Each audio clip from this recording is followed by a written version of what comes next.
The Bosshole Chronicles are brought to you by Real Good Ventures, a talent optimization firm helping organizations diagnose their most critical people and execution issues with world-class analytics. Make sure to check out all the resources in the show notes and be sure to follow us and share your feedback. Enjoy today's episode. Welcome back to the Bosshole Chronicles. Everyone out there in the Bosshole Transformation Nation, it's good to have you here. I'm John Brewer, your host today. My co-host, my regular co-host and amazing partner, Sarah, she is on assignment, so I am flying solo on this particular episode. And this episode, this is one we've been wanting to publish for quite some time. This is a good friend of ours, of Real Good Ventures, and certainly involved in the world of Bosshole prevention and Bosshole intervention. But this is a subject matter expert that is bringing some really innovative things to the marketplace, most of which you've heard us talk about. But I'm talking about Mr. Robert Corser. Robert, welcome to the podcast. Good to have you here. Thanks for having me, John. So let me give you a little bit of background on Robert before we dig in.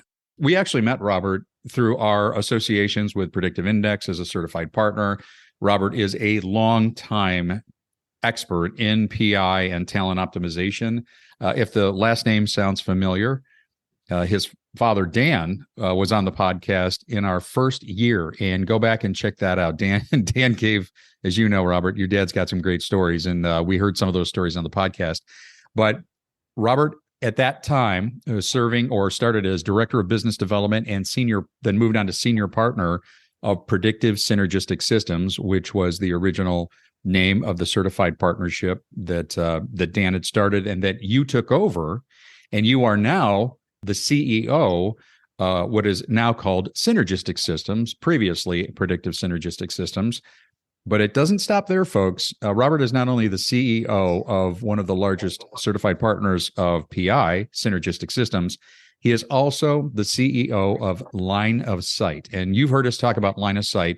Line of Sight is an amazing diagnostic we have been using for a little over a year, and a lot of our clients are using it. We are making it more prevalent, or it is becoming more prevalent as part of our way of helping elevate organizations. So we're going to talk about, really focus our conversation on two things, Robert. First of all, I would love our listeners to hear from the CEO of Line of Sight. Give us the big so what when it comes to Line of Sight. What is it? What does it do? Why should organizations be using it? So Line of Sight is an anonymous survey that we send out throughout the company. We send it out by stratums to executives, managers, employees, ops team, sales, and it helps you create an environment of self-inspection and self-correction. Mm-hmm. We take a look at this through a 6-minute assessment, measuring 29 aspects of how we're executing against our strategy and 5 different keys to this execution, the 5 pillars of execution: strategic understanding, leadership, balanced metrics, activity structure, and then human capital. For us, like when I started using PI, I'm a former client. It was the ease of application that really made it make sense. I mean, it was 5 minutes. I had 2 pages of actionable material that I could do stuff. And that was kind of the same framework that we looked at when we were looking for a tool to help execution. Right. We all get taught strategy and everything like that. And strategy is the real sexy stuff. But execution, where the rubber meets the road, right, that's where we really need to be focusing. Because in my organization, we had the coolest and innovative strategies and everything like that. We never finished anything, ever. And right, we kept getting burnt by the last yard. It was the last 6 inches. We couldn't get it across the finish line. Yeah. And that's what led me to look for a tool like this. One of the things that we found most fascinating about Line of Sight is how it integrates so easily and seamlessly with other tools that we use, like Predictive Index, Fearless Organization Scan, Emotional Intelligence. I mean, it is measuring, probably from a strategic standpoint, probably the most critical variable, and that is, do your people even understand what the strategy is? Have you fully and sufficiently communicated that? And then do all of those other keys to strategic execution line up with that? And Robert, I mean, you've experienced this far more times than we have so far, because you've been using Line of Sight longer than we have. But when they realize, it's like, oh my gosh, we went through all of these efforts to create and craft this amazing strategy. And outside of this executive boardroom, nobody understands it. Nobody really is bought into it. That We didn't even tell them. Or yeah, that's right. Yeah, that's exactly right. And we That's haven't lined up secret. That's a huge realization for them, but it's also a sort of a real call to arms to say, listen, you're right. This is the other side of the coin. You can't just have the strategy. You have to have the confidence that people understand it, that our leadership is aligned, that we have our human capital aligned, we're measuring the right stuff. All of those keys have to line up. And then you can be confident that your strategy is actually starting to take the proper direction. One of the things that I want to share about line of sight is line of sight's an alignment tool. Yeah.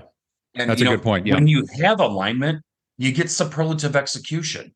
I mean, you get more engaged talent. You capture more of their discretionary mind share, more of the I want to do this versus I have to do this. So simply by creating this, and then the relentless, and I mean relentless over communication of strategy, mission, vision, strategic intent. Yep. I mean, that's where you actually get lift. And can I give a quick our definition of strategy? Oh, absolutely, please. Right. So strategy is the guiding principle that will direct decision making towards desired outcomes. So often I ask a company, I sit down with the leadership team and I'm like, so what's the strategy? And they're like, well, Robert, it's to grow. And that's not a strategy. And I want to delineate between strategy and desired outcome. Desired outcome, our goals, what we're trying to achieve. Strategy is all about creating advantage that helps us achieve our desired outcome. It's the intersection of our unique customer value prop and our value chain, where those intersect. So why do people buy from us versus the competition? And what are we going to do or not do to deliver on that value prop? Yep. That intersection is where strategy is, and strategy is all about helping us achieve our desired outcomes. Great definition. And again, I want to go back to the word alignment. I think that's the operative word here, is that you have to have alignment throughout the enterprise. And what I really love, and I know we're gonna be talking about some of the research and the work that you've been doing at Line of Sight about what companies need in 2023. But the thing that I think is really relevant is not only the alignment component, but how scalable that Line of Sight is. And the other part too, there are the 5 keys to strategic execution, but the market discipline element of it. Do people fully understand what our go-to-market or our market discipline is? Meaning our, customer loyalty, service innovation, operational excellence.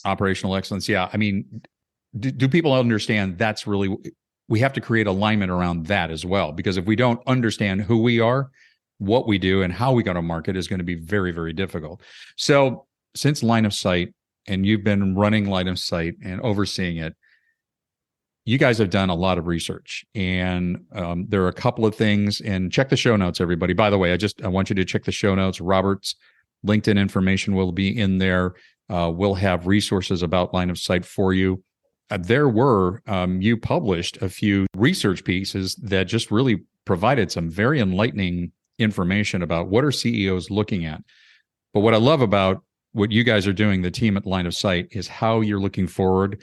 And one of the things we picked up in our last meeting was what companies need in 2023. So, Robert, what are you seeing? I want you to, it's not a crystal ball. This is based on objective data. We're not guessing at this. So there were 4 things that came out of that discussion about what companies need in 2023. Would you please walk us through those? So we're creating a book. It'll be out in the first quarter. Okay. And, what we saw was, there was all this talk of like recession and, how do we hedge against recession? Is recession going to happen? We're hearing recession, and it hasn't happened yet. Right. And we started looking at like, what do we need to help our clients, and what are our clients actually focusing on? And when it really came down to it, they were talking about, the first thing that we heard was margins. Margins are really, really important. In times of pre-recession or recession, we got to run lean and tight. We can't run fat.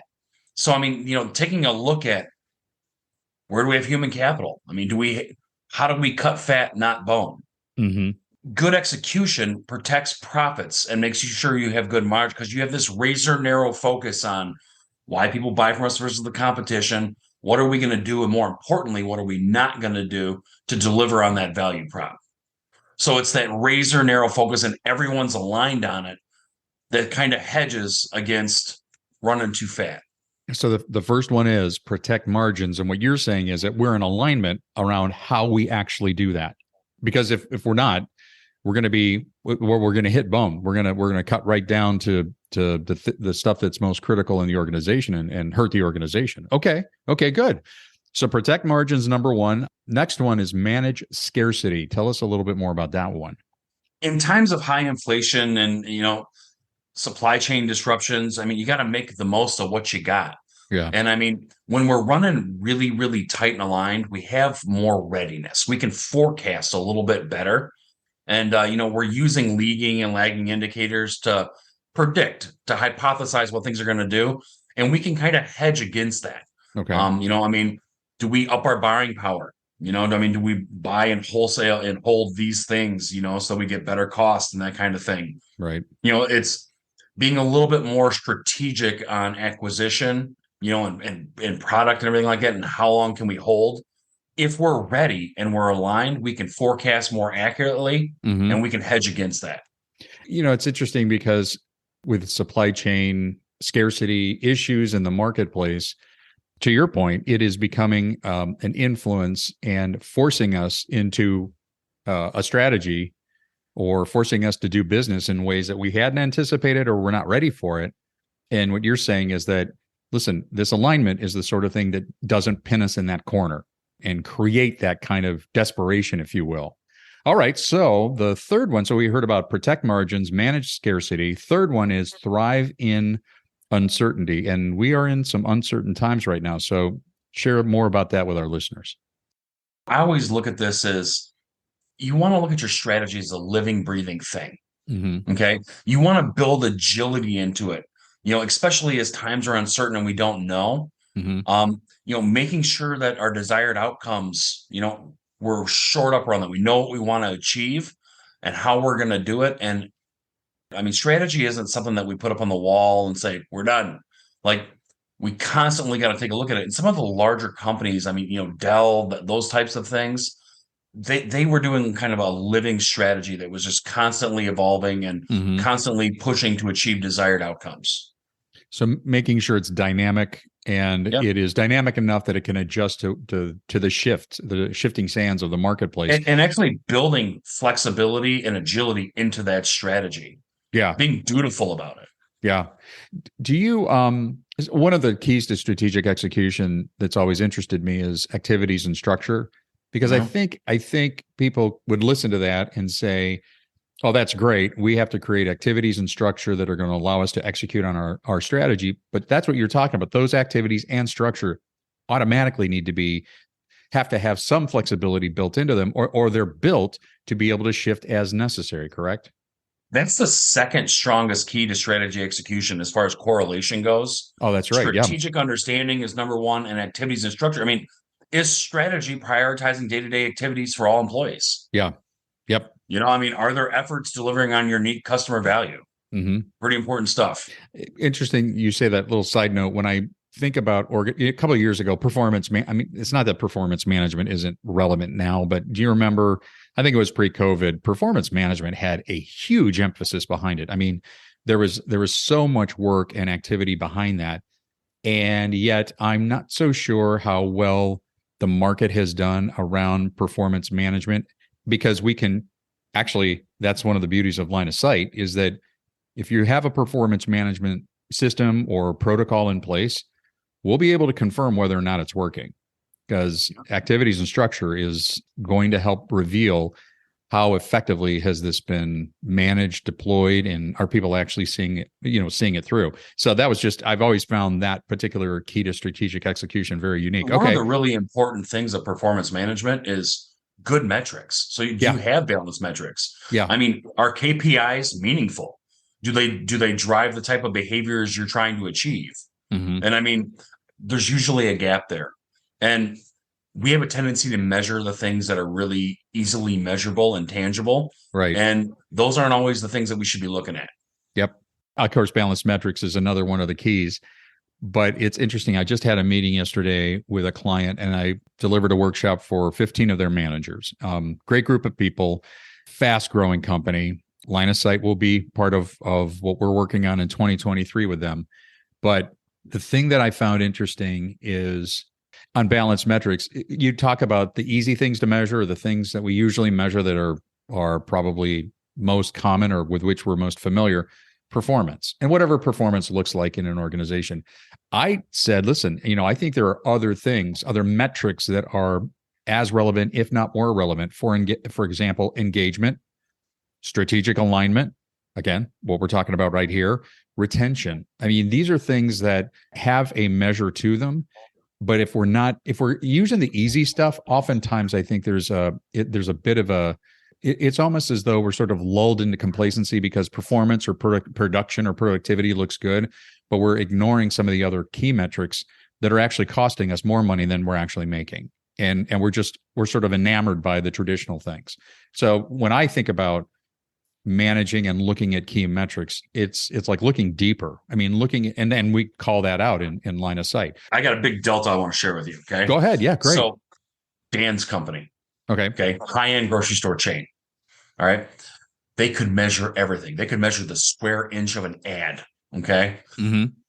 After a couple years, I mean, they started scaling. I think they had 11 locations at this time. They had 96 weekly KPIs for store directors. Okay? 96. Oh now, my gosh. After the first and second manager meeting, store director meeting, right, and they got their butts chewed. Okay.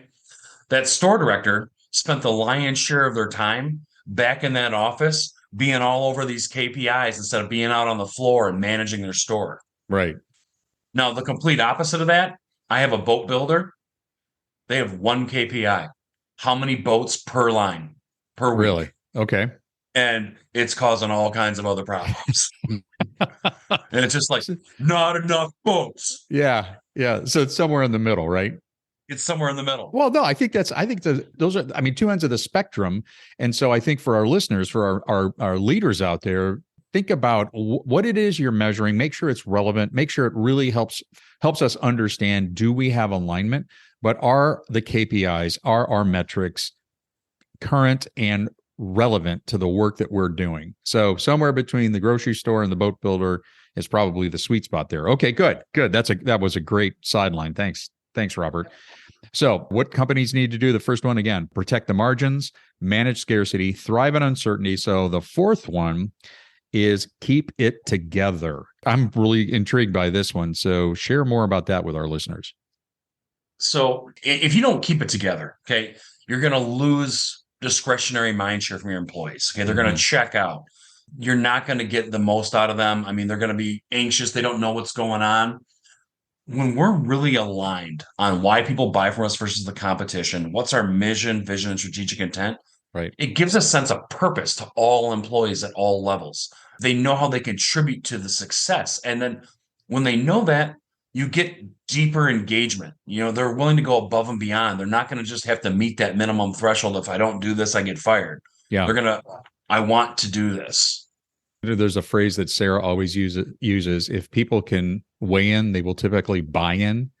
And I think about when you are soliciting their feedback, and especially also trying to gauge, hey, are we all on the same page, which we can do with line of sight. In and of itself, it's inherently a tool to keep people aligned or at least involved in the process, because we have plenty of clients right now that are realizing that the labor market, it's a tight labor market out there. You've got to be dialed in when you're recruiting and selecting. I mean, optimizing those recruits, but also making sure that our managers, this is the other side of it, that our managers are able to keep it together. When I read that and I think about the anxiousness or the perhaps concerns that employees have, I go right to the fact that that's what this podcast is all about. How do we help managers stay out of the Bosshole zone? And there are tools. I mean, tools that Robert is talking about, tools that are available, and you've heard us talk about, that help you to keep things aligned and also make sure that your focus is on that. How am I growing and developing these people, but also making sure that they're in the right roles? There's nothing that can create anxiety more than somebody who is in the wrong role because they're not aligned to it. And then we run the risk of, a flight risk and just disengagement. So one of my pet peeves in the United States workforce is We take someone who's really good at a role and we say, you manage this role now. Oh, yeah. And then we don't teach them how to manage. Exactly. We don't teach them how to hold Right. people accountable, how to deliver negative feedback, how to pace set, performance manage. So they just do what's been done onto them, and it's this perpetuated circle of cyclical things that happen. Yep. As humans, if we need something, we have a tendency to give what we need, right? Yeah. Okay, it's easy, it's everything like that. That's the golden rule, and it doesn't work. Mm-hmm. That's like saying, John, I'm going to give you and I the same pair of shoes, and we're going to go for a jog. Yep. Okay. We might have different size shoes, might not work real well. The platinum rule, treat people the way they need to be treated, is the most important aspect of this. And the self-awareness piece, 95% of the population believe they're self-aware because they have a basic understanding of their needs, behaviors, and drives. Right. But that's only half of the coin.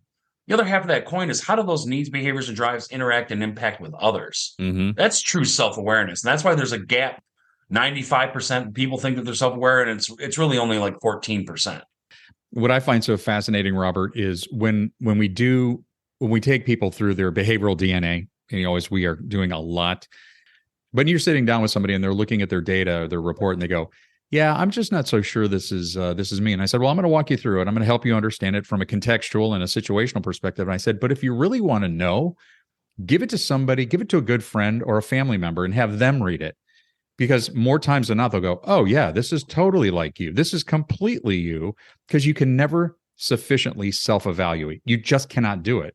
People think they can, like you said, but they just can't do it. Now, that's a great insight. So, Robert, let me ask you this. We are really excited that as the new year unfolds, your book is going to get published. Just a little bit, give us a high-level understanding and what our listeners can expect with the book, because one of the things we want to do is absolutely help to push that out. Maybe we have you back once you're on the speaking circuit, we get you back in here and put the book in the show notes. But tell us a little bit about the book, and I love the origin story. What was the point where you go, I gotta write about this? So the book is line of sight, soup to nuts. Okay. It goes through the explanation of where we came up with the 5 different keys to strategy execution: strategic understanding, leadership, balance metrics, activity structure, and human capital. How to use this. We include a self-assessment in each chapter. Oh, okay. And simply by getting this book and reading this book and implementing some of the practical things that are in it, you're going to get lift. Mm-hmm. That was one of the core things as we built this book, is like, we have to be able to, just by someone buying and reading this book, they have to be able to solve problems from it. Right. So, I mean, those were blinders that we were focused on the entire time. Awesome. Well, Robert, I know that as the first quarter of 23, winds down, the book is really going to start to get more visibility and some traction. Hey, sometime next year, we'd love to have you back on the podcast to talk about it and really, see what kind of results you're experiencing out there. Because I think it's one of those transformational things. Line of sight is absolutely essential, and our clients are absolutely recognizing the benefit, and it's going to continue to grow. I think the book is going to really be a great complement to that. Awesome. Love to. And, something that you mentioned earlier, line of sight plays nice with everything. Yeah, it does. We use the predictive index, but there's 800 psychometrics out there. Mm-hmm. We have a ton of EOS implementers that actually use line of sight to measure an environment of self-inspection, self-correction. Taking a look at where we are currently, being dutiful and adjusting, and then pulse checking to see if it worked. And if it didn't, we got to pivot and parry. Yep. That agility that we need for 2023. Well, I just want to say on behalf of Real Good Ventures, just a thanks to you and the team at Line of Sight. You've amassed and brought together some incredibly talented people. That comes as no surprise because I know how you and Dan roll. But thank you for doing this. And again, I want to remind our listeners, go into the show notes, check out Robert's information. We'll have some resources in there about Line of Sight. I will actually post these 4 items that he had shared with us about what companies need to do in 2023, and make those part of your leadership discussions, your planning discussions as the year unfolds. And remember, a strategic plan is great, but unless you can create alignment and have the confidence of execution, and we now have a way to measure that very, very clearly, you just don't want to waste that valuable time on a strategy that doesn't go anywhere. But Robert, thanks so much, man. It's been a pleasure. I've been looking forward to this. It's good. It was good to have you on. Thanks so much. All right, everybody. Thanks for listening. Stay good out there in the Bosshole Transformation Nation, and we will see you next time on the Bosshole Chronicles. We'd like to thank our guest today on the Bosshole Chronicles. And if you have a Bosshole Chronicles story of your own, please email us at mystory@thebossholechronicles.com. Once again, mystory@thebossholechronicles.com. We'll see you again soon.